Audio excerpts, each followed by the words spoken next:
Bienvenidas al podcast devocional. Este es un espacio de mujer que persevera. Somos Claudia y María René. Estamos escudriñando su palabra para aprender más y más de su gloria y vivir vidas que le reconocen y confían en Él.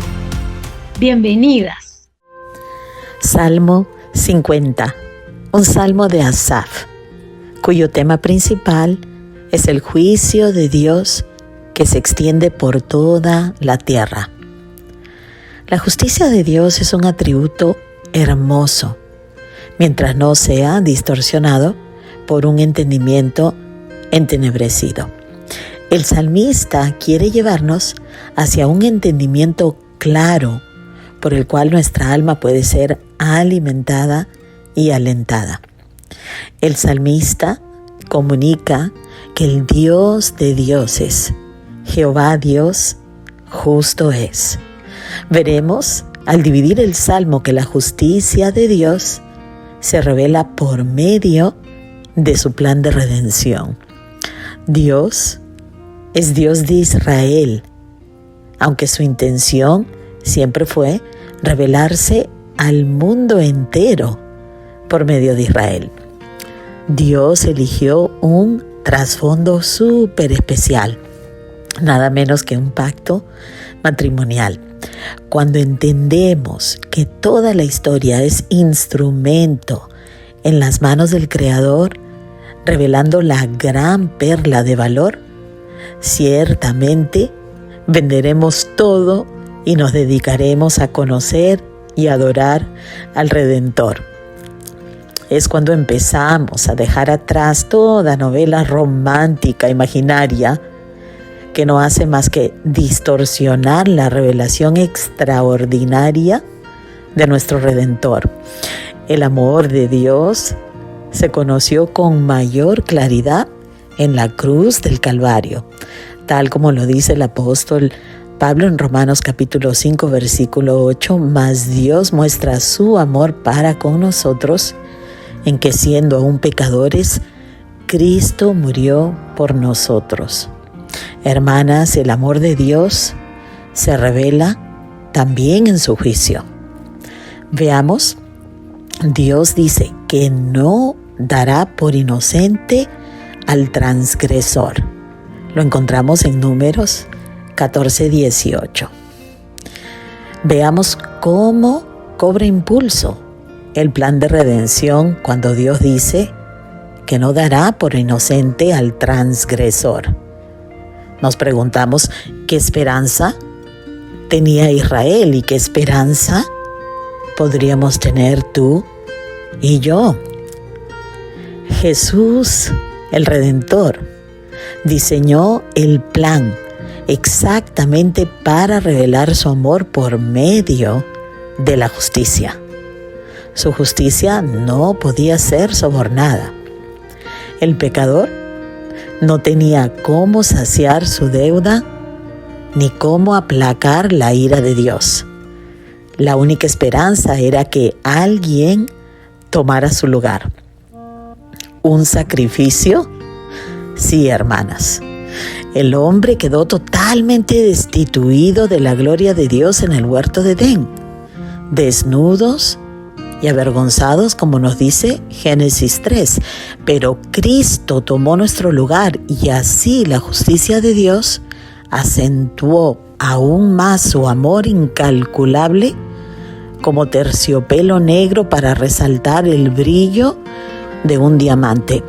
Cristo nos cubrió, es decir, que nos revistió de la gloria de Dios con su manto de justicia.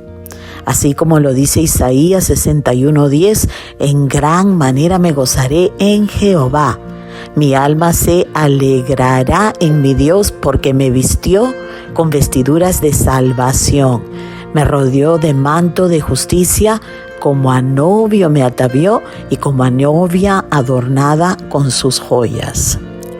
Es un tema tan profundo y tan ajeno a nuestra naturaleza carnal que no podemos comprender su inmenso valor. Por eso el salmista levanta la voz y prácticamente le dice Israel, despierta. Dios es justo. La justicia de Dios es parte de su amor y es parte del mensaje de salvación. Recordemos que en el orden del plan de redención, Israel recibió la misericordia primero. Sin embargo, al igual que Adán, perdió de vista el privilegio y el costo del llamado. En lugar de ser antorcha y lumbrera para el mundo entero, vemos en Romanos 2 que los gentiles terminaron aún blasfemando el nombre de Dios por el comportamiento de ellos. Y es así como empieza el salmista en el versículo 1. El Dios de dioses, Jehová, ha hablado y convocado la tierra. Desde el nacimiento del sol hasta donde se pone, de Sión, perfección de hermosura. Dios ha resplandecido, vendrá nuestro Dios y no callará. Fuego consumirá delante de él y tempestad poderosa le rodeará. Convocará a los cielos de arriba a la tierra para juzgar a su pueblo. Vemos que la visión del salmista está clara. Dios es amor y Dios revela este amor tan perfecto por medio de su justicia impecable. ¿Quién mejor que Israel, que experimentó la misericordia de Dios bajo el juicio implacable de los dioses de los egipcios? El juicio cayó, pero no los alcanzó solo porque Dios proveyó el cordero pascual, es decir, que alguien pagó. Por eso es que Dios llama a su pueblo. El juicio de Dios no será ignorado, especialmente por su pueblo, absolutamente no. Dios empezará por casa, tal como lo dice el apóstol Pedro. Seguimos en el versículo 5. Juntadme mis santos, los que hicieron conmigo pacto con sacrificio, y los cielos declararán su justicia, porque Dios es el juez. Selah. Oye, pueblo mío, y hablaré, escucha, Israel, y testificaré contra ti. Yo soy Dios, el Dios tuyo. No te reprenderé por tus sacrificios, ni por tus holocaustos, que están continuamente delante de mí. Ciertamente Israel se acostumbró al sistema. Se acostumbró a seguir los pasos externos del sistema de sacrificios. Sin embargo, Dios les llama la atención porque su corazón no estaba en lo que los sacrificios significaban. Como dice el versículo 9, no tomaré de tu casa becerros ni machos cabríos de tus apriscos.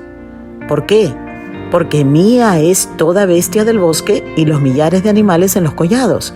Conozco a todas las aves de los montes y todo lo que se mueve en los campos me pertenece. Por si acaso, Israel, estos sacrificios continuos de animales de pronto no significan nada para ustedes. De pronto ustedes piensan que esto va a apaciguar mi ira.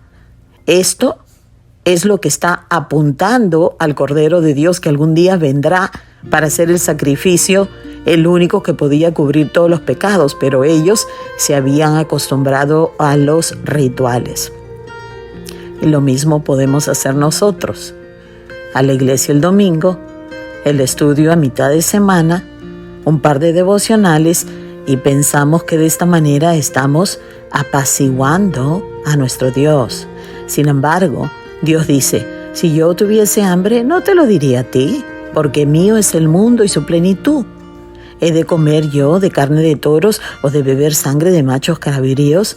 Por supuesto que uno necesita un entendimiento, por ejemplo, del libro de Levítico, para ver el lenguaje que Dios utiliza con Israel en este salmo y nosotros poder deducir correctamente el entendimiento.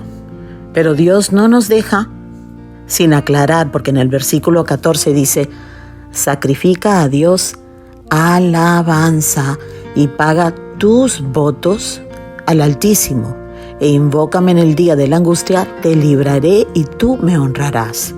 Israel era el pueblo del pacto. Ellos eran ejemplo para el resto del mundo. Ni siquiera era para que Israel pensara que era especial y separado. ¿Para qué? Para seguir con su sistema de ofrecer sacrificios como que esto no significaba nada, ¿no? Entonces, ahora vamos a ver cómo cambia el tono y Dios se dirige de todas maneras, después de haber reprendido a Israel, al mundo entero. ¿Por qué? Porque nadie escapará del juicio de Dios. O lo enfrentamos con un abogado como lo es el único mediador, nuestro Señor Cristo Jesús, o lo enfrentaremos a solas. Dice el versículo 16, pero al malo dijo Dios, ¿qué tienes tú que hablar de mis leyes y que tomar mi pacto en tu boca? Pues tú aborreces la corrección y echas a tu espalda mis palabras.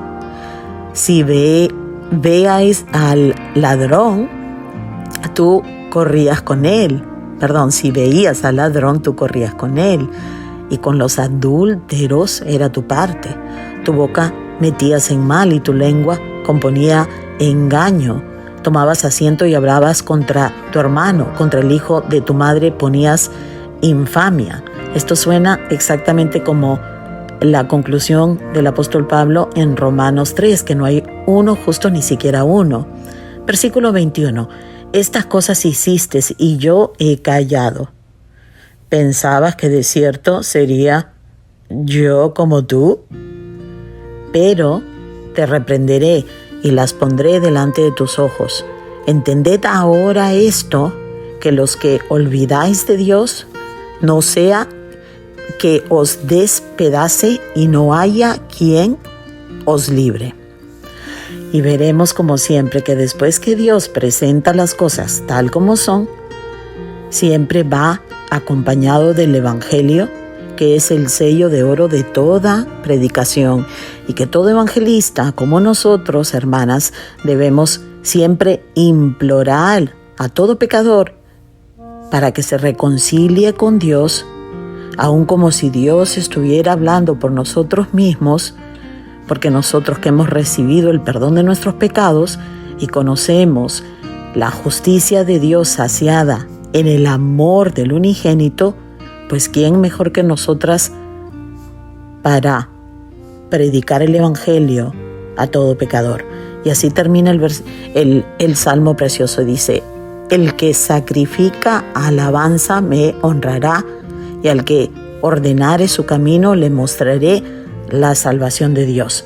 Dios no quiere que nadie se pierda, como nos dice la palabra, ¿verdad? Dios ha hecho todo lo necesario para que el pecador se reconcilie con Él.